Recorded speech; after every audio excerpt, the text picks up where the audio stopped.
మీ ఎలాంటి వ్యాపార ప్రకటనలకైనా వెంటనే మా ఛానల్ సంప్రదించండి. శ్రీ గురుభ్యో నమ. హరి ఓం. శ్రీ మహాగణాధిపతయే నమ. శ్రీ మహాసరస్వత్యై నమ. శ్రీ గురుభ్యో నమ. హరి ఓం.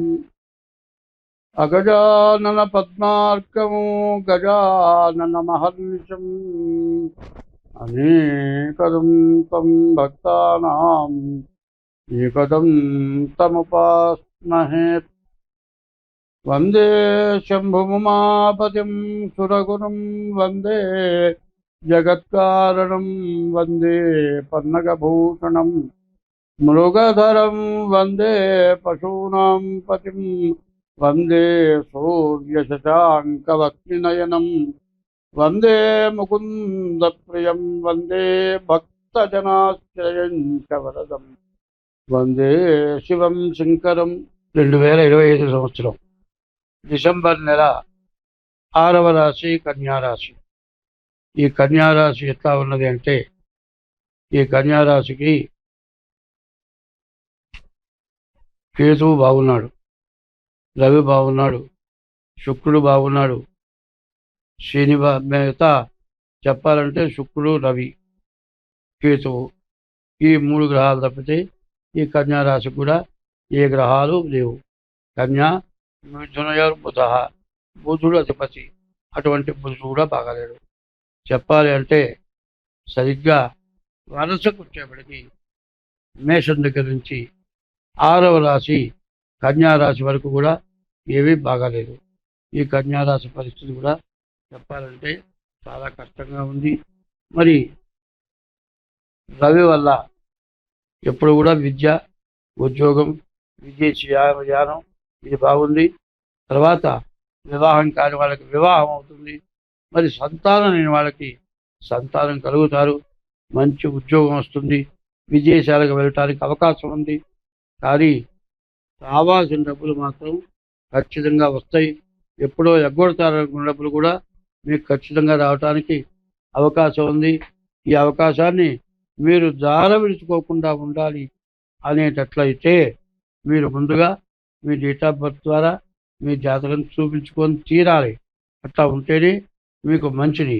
తర్వాత అర్ధాష్టమ కుజుడు, మరి 10ంట గురువు, 7ంట శని, ఈ గ్రహాలు మాత్రం బాగా ఇబ్బంది పెట్టేటువంటి పరిస్థితుల్లో బాగా కనబడుతున్నాయి. ఈ రాశి వాళ్ళకి రాహు బాగున్నాడు, మీకు రావాల్సిన డబ్బులు వస్తాయి. ఇదివరకు ఎవరన్నా ఎగ్గొట్టారు ఇక రావని ఆశ ఎదుర్కొంటే అవి వస్తాయి. కోర్టులో దావా జరిగి ఇక రాదు, మన స్వాధీనం కాదు, ఆ దావా చేసే వాళ్ళు బలమైన వాళ్ళు, మరి వాళ్ళ ఏదైనా సమర్థించగలరు. మనకు రాదనుకున్న ఆస్తి కానీ, మరి బలమైన వాళ్ళు ఎవరైనా మీ ఆస్తి ఆక్రమించుకొని మీ స్వాధీనం కాకుండా ఉండే వాళ్ళకి కానీ మళ్ళీ తిరిగి మీ ఆస్తి మీకు స్వాధీనం అవుతుంది. మీరు రావాల్సిన డబ్బులు మీకు వస్తాయి. వీటిని మీరు పొందాలి అంటే అర్ధాష్టమంలో కుజుడు ఉన్నాడు. కుజుడు వల్ల దెబ్బలు తగలటం, యాక్సిడెంట్లు జరగటం, ఇట్లాంటి పరిస్థితులు బాగా ఎక్కువగా కనపడుతూ ఉన్నాయి. వాటి నుంచి మీరు తప్పించుకోవాలి అనేట్లయితే మీ డేట్ ఆఫ్ బర్త్ ద్వారా మీ జాతకం చూపించుకోవడం చాలా అవసరం. అట్లా జాతకం చూపించుకొని మీ డేట్ ఆఫ్ బర్త్ ద్వారా మీ దోషం ఏంటో తెలుసుకొని ఆ దోషం ద్వారా మీ యొక్క జాతకాన్ని ఏం చేయాలి పరిహారం తెలుసుకొని చేయించుకుంటే మీకు అన్ని విధాలా బాగుంటుంది. సరిగ్గా చెప్పాలి అంటే ఈ కన్యారాశికి ఎటువంటి పరిస్థితుల్లో ఏ గ్రహాలు బాగాలేవు. కన్యా మిథున రాశులకి బుధుడు అయినాడు. బుధుడు కూడా మీకు పూర్తిగా నష్టదాయకమైన పరిస్థితుల్లో బుధుడు ఉన్నాడు. మీరు దీని నుంచే బయటపడాలి అంటే మీరు చాలా జాగ్రత్త పడాలి. ఇష్ట దైవాన్ని పూజించాలి. తల్లిదండ్రుల్ని ఇంట్లో పెట్టుకొని అన్నం పెట్టాలి.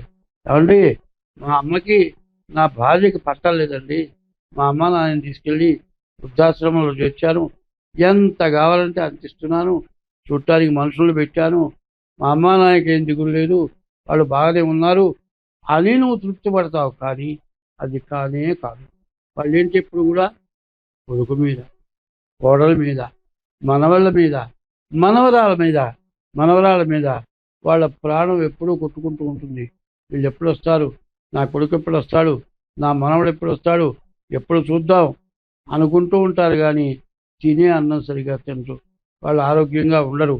దేవుణ్ణి ప్రార్థించాలి అంటే, నీ పిల్లల్ని బాగు చెయ్యాలి అనుకుంటే పెద్దవాళ్ళని ఇంట్లో పెట్టుకోండి. తల్లిదండ్రుల యొక్క పెంపకంలో చూడండి పిల్లల్ని. తల్లిదండ్రులు ఎప్పుడు కూడా ఎన్నో మంచి కథలు చెబుతారు. ఆ మంచి కథలు వింటే మీకు అన్ని విధాలా మంచే జరుగుతుంది.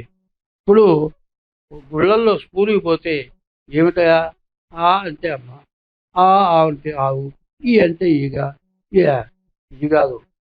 ఎప్పుడు కూడా ఒకప్పుడు అక్షరాభ్యాసం అంటే ఓం నమశివాయ సిద్ధం నమ, అదే విడిగా చదివితే ఓ నమః శివాయ సిద్ధం నమ. పంచాక్షరి మంత్రం ఉపదేశం చేసేవాళ్ళు. కనీసం అది లేదు. ఏది చదువు, ఈ చదువు సక్రమంగా లేదు. ఒకప్పుడు మేము చదువుకునే రోజుల్లో గద్య భాగం, పద్య భాగం, నాన్నిటేలు తెలుగులో ఉండేవి. నేను చదివే రోజుల్లో నా చదువు టైంలో 4th వారం దాకా ఇంగ్లీషు లేదు. మరి ఆ రోజుల్లో కొన్ని పద్యాలు చెప్పారు. ఎట్లా ఉంది అంటే, తరువుల తెర సఫల భారగుంతగా అంచు నింగి విరేగుచు అమృతమ సంగో వేగుడు ఉద్ధతుల గారు బుధులు సమృద్ధి చేత జగతి నృపకర్తలకు నిండి సహజ గుణం. ఈ తెలుగుకు అర్థం ఏమన్నా చెబుతారా? డిగ్రీ చదివిన, ఎంఏ పిహెచ్డీ చేసిన, ఇంగ్లీష్ మీడియం ఈ పద్యానికి అర్థం చెప్పగలరా? ఈ పద్యానికి అర్థం తెలుసుకోగలరా? తాత్పర్యం కూడా పూర్తిగా తెలుగులో ఉంటే అర్థమవుతుంది. తరువులు అనగా చెట్టు, ఫలరా మరి చెట్టు అడవుల్లో పెరిగి విపరీతమైన కాయలు పండ్లు ఇస్తున్నాయి. ఎన్నో పండ్లు పడుతున్నాయి. ఎందుకంటే ఆ గాలికి వచ్చే పడ్డ చెట్టన్ని కూడా, ఆకులని కూడా మురిగిపోయి అది మంచి బలం ఇచ్చి పెద్ద పెద్ద వృక్షాలై కొన్ని వేల పండ్లు. ఇవాళ చింతకాయ పచ్చడి పెట్టుకొని తింటున్నాం. చింతకాయ రావాలంటే అడవి చింతకాయ కావాలి. అడవిలో చింతకాయ మూర పొడుగు ఉంటుంది. ఆ చింతపండు కూడా ఎంతో బాగుంటుంది. అటువంటి వృక్షాల నుంచి వచ్చిన పండ్ల వల్ల మనం బతకగలుగుతాం. అటువంటి వృక్షం పెరగటానికి ఎవరు కారకులు? వర్షం కురిస్తే చెట్టు పెరిగింది, ఆ చెట్టు పెరిగితే కాయలు వచ్చినాయి. ఇంత చెట్టు పెరిగింది, ఇంత కాయలు కాయేసింది, నాకేమిటి లాభం? వర్షదేవుడు అనుకోలే. పోనీ వర్షదేవుడు అనుకోలేదు కదా. అంత కష్టపడి మరి మన వాళ్ళల్లో గర్భిణీ స్త్రీ గర్భిణీతో ఉండి 10 నెలలు మోసి పిల్లల్ని కంటే, అమ్మో నా పిల్లలని ఎంతో పీక్కుంటున్నారే.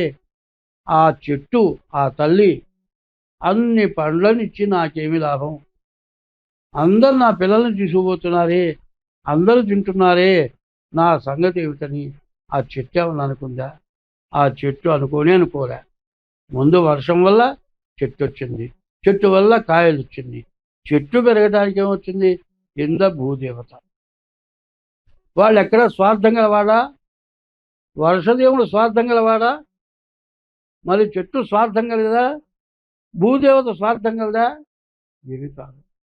కనీసం వాళ్ళున్న పరిస్థితి ఏమిటాయంటే, ఎవరన్నా వస్తే, మనం తింటూ ఉండగా వస్తే తలుపు తీయాలంటే తినేవి లోపల దాచిపెట్టుకొని తర్వాత తలుపు తీస్తున్నాం. తింటూ ఒకటి వెళ్ళటం నేర్చుకోండి, మీకు ఏ బాధలు రావు. స్వస్తి.